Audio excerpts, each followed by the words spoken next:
Okay, so even before the first episode of this show dropped, there were a lot of people talking about it. Some people really liked the premise, what they planned on giving us. Some people really did not like it because of what they did with the character and her powers. But I watched the first episode. I thought it was cute. I thought it was cute.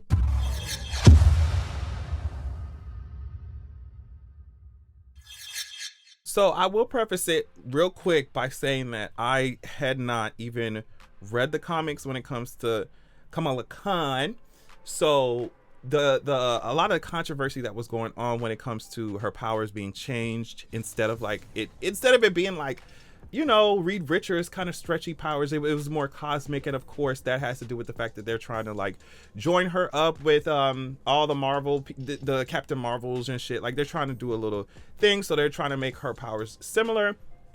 There were also like reports of people saying, well, we didn't want the same, we just did not want the same powers because Reed Richards has the same powers, so we can't have Kamala Khan having that shit too. And I thought that was stupid because it's like, girl, we about to literally have She-Hulk in like 5 seconds. So those are the same powers.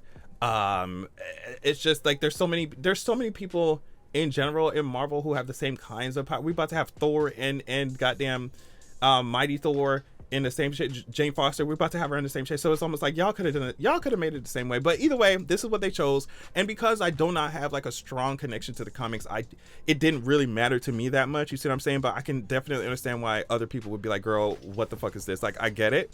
But I thought the episode was cute. I definitely have some favorites already, some favorite characters already. But I mean, we could just go through it really quickly. This goddamn driver's test that she had to take is just so hilarious.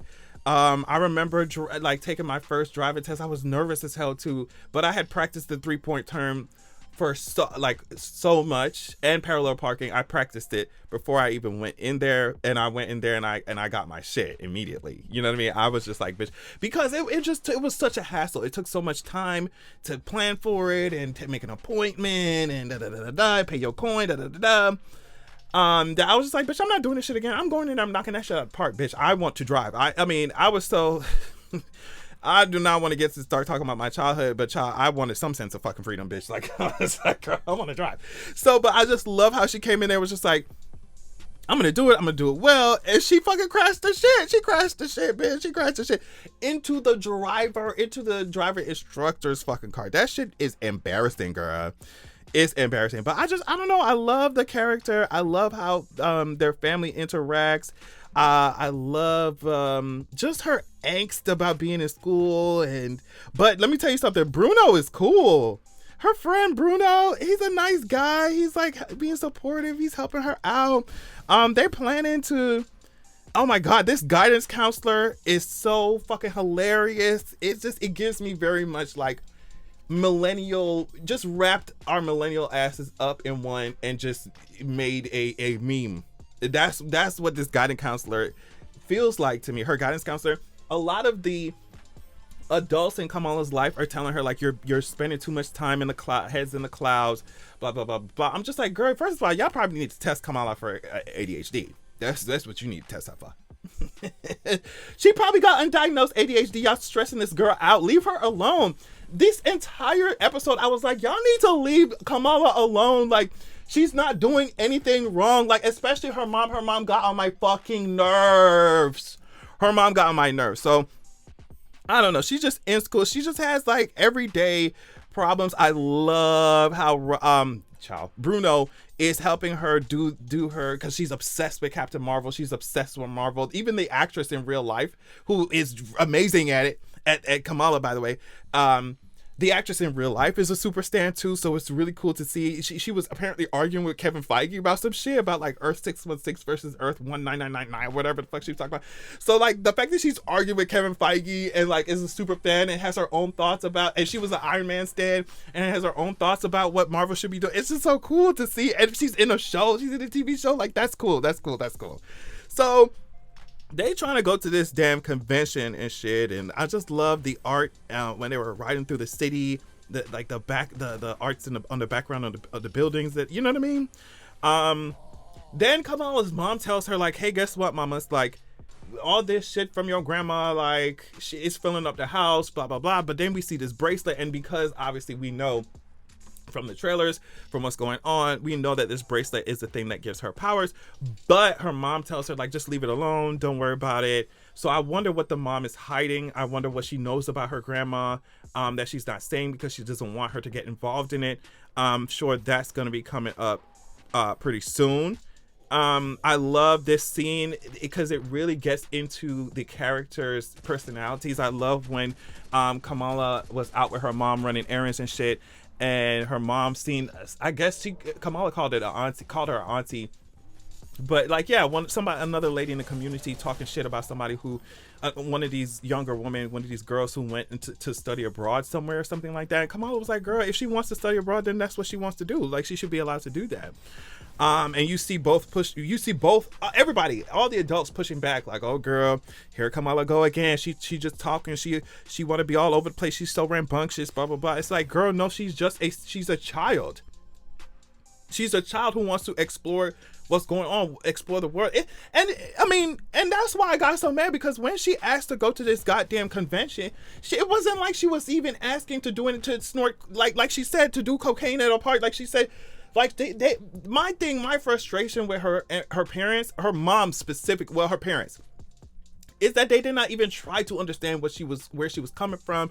And it seems like she is, from what we can tell, it seems like even though she does have a rebellious streak, she's not like a horrible child, you know. But the way that I hate the way her mom is, like, not even trying to budge, or not even trying to understand where she's coming from, not even trying to, you know, show some kind of interest in her interest, even if you don't understand everything. Like, damn, it's superheroes, girl, it's cartoons, like, what's the problem? I do not like her mom. I'm telling you right now, I don't like her mom. I think, oh my god, I think her mom is just scared of the world and scared of it. Just, I think her mom also wants to just not have any kind of anything that looks weird socially going on in the family. It's just her priority. I think her mom's priorities are fucked up. And I could understand that you want your kid to be focused on school and focused in life, like, but to act like she shouldn't have interests is so weird. It's going to distract you from your studies. A convention that happens once a year, mom? Really? She doing way too much. And I don't like that the father is just like, oh, well, whatever she says, not even like offering to have a conversation about what's going on. Not obvious, not like dogging her out in front of Kamala, but at least being like, you know, let's step back and talk about this. It's because it seems like the father wants to do that, and he's just allowing the mom to just like, whatever she says goes. It's like, okay, I get it, parenting is a joint task, but I don't like how they treated her. I don't like how they just stepped all over her fucking dreams and shit. It just, I don't know. Maybe I'm overreacting. Maybe I'm projecting, girl. Maybe I'm projecting from experience, but it's just like, I didn't like that. I love how the brother came in after she was rejected, and was just like, oh, but she did make a good point. She was just like, oh, my brother can do whatever the hell he wants, and because I'm me, I'm a girl, like, y'all won't let me do shit. I love how the brother came in and gave her tea and was just like, here, like, it's okay, you got this, like, I'm gonna talk to them for you. She still ended up telling Bruno that her parents said no, because I mean, I feel like she already knew that, and I feel like we as viewers knew that shit too. It was gonna be very hard for her to get out there. But as soon as she got rejected that second time, because the brother ended up talking to the parents, but she, I knew it was gonna be a catch with her. I knew it. I don't know. I was like, okay, she's letting you go, Kamala, but at what cost? Like, because she obviously, your manga has to be in control of every part of your personality. You can't have no type of individuality, sweetie. So what is she going? She ended up controlling. She wanted to control, of course, that somebody go with you or whatever. And I would have been like, okay, whatever, girl, I could deal with that. But then you want to control how she looks. You want to control what she goes there dressed as. You want to, and obviously, like I said, as a parent, you do have to look out for certain things. Of course, you want to make sure that she's safe and that what she's wearing is good, whatever. But it's just the level to which she's doing it is overbearing. It's too much. And they don't give a fuck about what she wants. They're just like, girl, you gonna do it my way or no way at all. And I don't think that's healthy. Obviously it's not, girl, because y'all rejected her. Y'all keep rejecting her. She gonna do what the fuck she want. As soon as she got rejected the second time, I was like, Kamala, if you don't just go to this conference, bitch, just go to this convention. Just go to this convention, bitch. Just go and let them be mad at you for what? A month, 2 months, whatever. 2 weeks. Ground you for whatever. Just go, girl. I love this cute little moment with Bruno and her sitting at the top of the goddamn building and on the roof, you know what I mean? He of course is helping her with her costume and ended up giving her these gloves. I thought these gloves that light up. I thought was so cute. I need for her, whatever, her guidance counselor needs to stop telling her to her guidance counselor need to help her ass out in this locker room and around these kids, but she getting her fucking nose fucked up by this dodgeball or whatever the fuck was going on. But yeah, I love how Bruno and her went over this plan to sneak out and they're like, yeah, everything is going to go perfect. Obviously it didn't go perfect. They damn near missed the bus. They missed the first bus too. And at the convention is when things start to go absolutely crazy. Honestly, this convention looked kind of fun. I wanted to go to it. I wanted to go to it. If they do it, I heard that the girls over there at Marvel said it was so much fun to do that they might end up doing it for real, like doing it in real life for real, like this kind of convention. So I don't know. She ended up leaving the goddamn gloves in the bathroom when she was changing and shit. But I love the suit on her. She was so cute. She's so adorable. And then she had the shit was flaming, not flaming, but the energy started activating because she put on the bracelet. And it was, of course, it was from Bruno's request or not request, suggestion, saying like, okay, obviously the shit that your parents wanted you to wear is just way too much, but you should put some piece of your culture, some piece of Pakistan, like put it on there. Make it your own. And she did. She put the bracelet on and it gave her powers.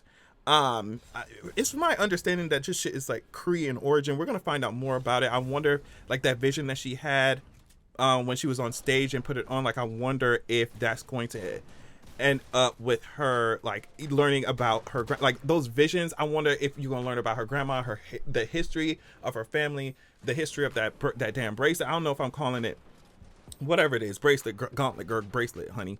But she ended up, her powers end up activating and she loses control. But not too badly though. It's new for her. She has no idea what's going on. It's like energy constructs coming out of my hand, like what's going on? And then her arch nemesis or whatever, like, I don't know. It's not really a nemesis, it's like frenemy kind of thing. Zoe is there as Captain Marvel. She's like, bitch, that bitch don't even like Captain Marvel. Like, why is she there?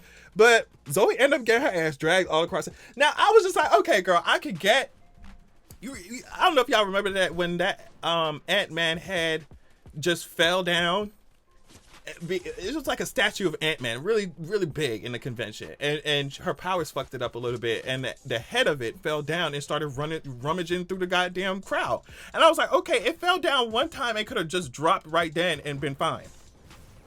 Bitch, that head was rolling like a damn bowling ball that had jet engines strapped to the back of it. I was like, bitch, it just fell down. Like, what do you mean? And then now, this big ass replica of Thor's hammer and came down, started swinging and bopped motherfucking Zoe on the head. And it was just a lot. I was like, okay, that's really extra. Y'all didn't have to do my girl like that. Y'all didn't have to do her like that. Like, she didn't deserve that. I mean, everything going awry. It's crazy because if you did some shit like that and you destroyed the entirety of the convention, bitch, somebody would be like, girl, now who gonna pay for this? Somebody gotta pay for this. We ain't paying for this shit. This shit ain't even in the insurance packet that we got. Like, you could have busted up somebody. Like, maybe Zoe mama gonna sue at this point. Like, what's going on? What's going on? Like, the way that head fell and was just rolling through the entire crowd and wouldn't stop. I was like, bitch, is Invisible Woman here and pushing that shit around? Like, it's not that, like, y'all did way too much to my girl. Then, okay, so obviously Kamala, she snuck out with Bruno and shit. So she came back in. She came back inside. Her mom was like, of course, I knew that her mom was going to be waiting there. I was like, it's absolutely no way that you're going to leave your house for that long and they're not going to know. Like, especially with how overbearing your mama is. Like, she's going to definitely come up there every 5 seconds. She told you to look in the mirror every 15 seconds when you're driving a car. every 50, and she wasn't even playing about that shit either. Every 15 seconds. So yeah, I already knew she was gonna get caught, but I just wanted to know what the punishment was, and it seemed like it was a bunch of nothing. It just seemed like it was her being mad, and that's what I was saying. Like, if you ain't gonna get punished, she's just gonna be mad at you for a couple. Go sneak out and go. Like, her mom was doing way too much. I'm sorry, her mom doing way too much, way too much. So she ended up, like I said, coming back, and her mom's like, "Oh well, who do you want to be in this world? Da da da da. Do you want to be your head just cosmic stuck in the clouds heads person, or do you want to actually focus on your life, blah blah blah blah blah?" And Kamala looked at her bracelet when her mama left, like, "Girl, I want to be cosmic. Yeah, that's what I want to be. That's what I want to be." And I just love that she is just so, she's just a strong little, she's a strong little kid. She's like, "Bitch, I'm not gonna let them dictate who I should be and shouldn't be, and what type of things I should like and shouldn't like. I just want to know how that's gonna work now." With her having powers, it's like now she don't have to listen to shit that y'all saying. You know what I mean? She don't have to listen to y'all. She don't have to listen to shit that y'all saying. And it's just like, okay, so how is that going to work? What is she going to do with her powers? How is she going to use them? You know, but there was an end credit scene that kind of set up the ending. Or set up the ending, bitch. It was at the ending. No, there was an end credit scene that kind of set up like what we're going to be facing in this series. I don't know who this shit is. I don't know who this organization is, but obviously it makes sense that if you use your powers in that big ass public ass place at the convention, somebody's gonna see that shit. Some organization saw that shit, and it was two motherfuckers that was just like, "Girl, we need to hunt this girl down." Like, she using her powers was tea. So yeah, I mean, I thought it was cute. It was like, you know, teeny, angsty, you know, but it was also like still fresh. And of course we got to explore culture that we really don't normally get. So it was cool, and it didn't seem like, you know how sometimes certain people who ain't never been around certain white people who ain't never been around no culture, no other culture in their entire life, they sit down and write a show that includes culture, and it be corny as fuck. Like, I don't know how else to describe it. You can just tell. I don't know. I think the way that they wrote the culture, religion, of course, into the script and shit to make it just seem like, okay, this is how we are in our everyday life, and it's not anything that we're just gonna be like, "See, I said a word and I said this word relates to my culture." It's just like you just pop in on them living their lives. And their culture is interwoven in it in a way that doesn't seem fucking corny. So that's really good, you know, because I think that everybody who is a minority like wants representation, but we want it in a way that's not going to make us into a caricature, you know, or something that is like, it cheapens the shit, or you can tell somebody wrote it who's not a part of the shit, you know? So I don't know. I would love to hear what y'all think about it. I mean, I had fun watching the shit. It was cool. It was cute. It was a cute little show. So let me know what you think. Love y'all so much. Thank you so much for watching and listening. And I will see you all next time.